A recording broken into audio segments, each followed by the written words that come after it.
All right, everybody, Samori Benjamin here from the Bronx, and the Seattle Mariners are in town to face the Yankees, and whenever the Mariners come to town, it makes me think about my most painful loss as a fan, and that was 30 years ago, 1995. It was the first time I saw the Yankees in the playoffs. I grew up a diehard Yankees fan as a kid, and 95, first time seeing them in the playoffs. The year before, 94, was the strike. So the Yankees that year had the best record in the American League after not being that good for most of my childhood.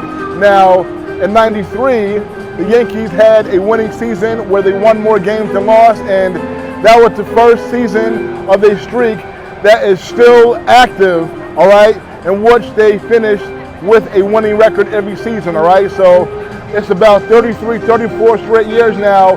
No other team in professional sports in this country, except for the Yankees from the late 20s to early 60s, had a streak like this, okay? Now, 95, though, was, again, my first time seeing them in the playoffs. They had gone from 1981, where they were in the World Series. That was their last time in the playoffs up until 95. So imagine that the Yankees go 13, 14 years without making the playoffs in this city, right? So imagine them being in the playoffs for the first time in 14 years. That's what it was in 95, and Seattle Mariners were the opponent.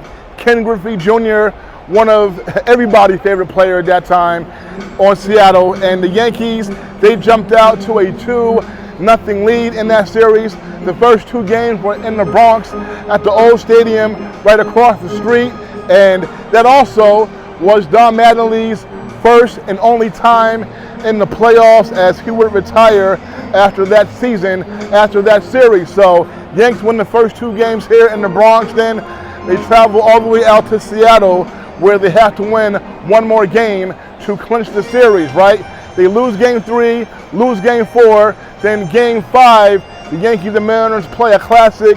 David Cone starts that game, throws a million pitches, throws so many pitches, a pitch total, the like that we don't see today, because today, after 100 pitches, the pitcher is pulled, but David Cone threw well over that, deep into that game. The Yankees end up losing that game in like the 11th inning.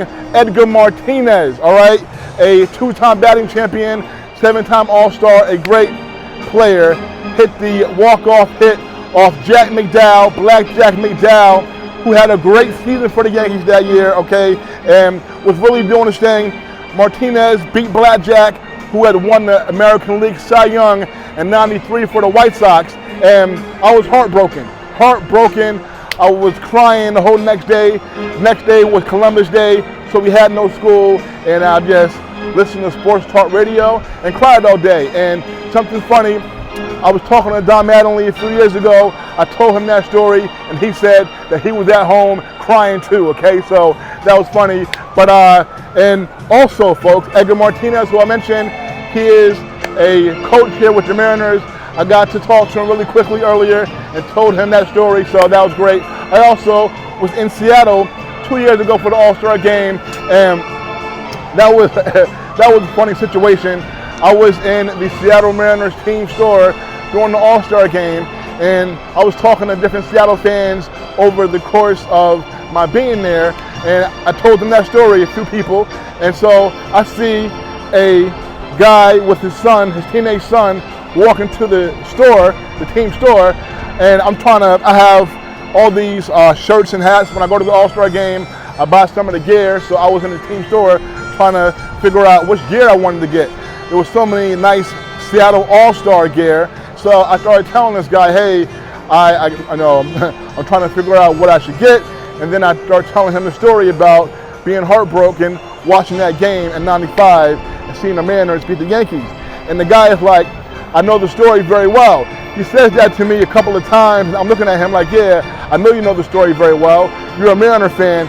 I just want to tell you my experience with that, right? With that game, 95, that series.